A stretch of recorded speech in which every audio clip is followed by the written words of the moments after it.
a tour of the 9th Street #1 in Ocala, Florida. Northeast nice. Or northeast.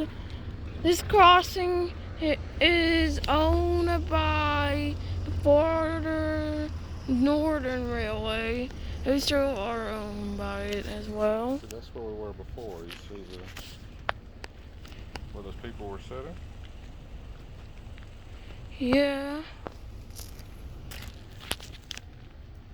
Podcast Rail base for all these signals. West Coin Skate Max for all these signals. West Coin Hayes LEDs on both of the main signals. West Coin side mount bell on this signal. And the pedestrians don't actually just has a normal West Coin Hayes mechanical bell.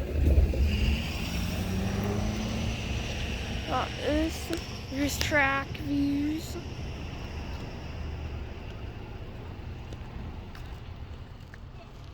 I think that's the cool one we saw when we were driving through Canto. Yep, a railroad diamond there. Of the Florida Northern Railroad and the CSX.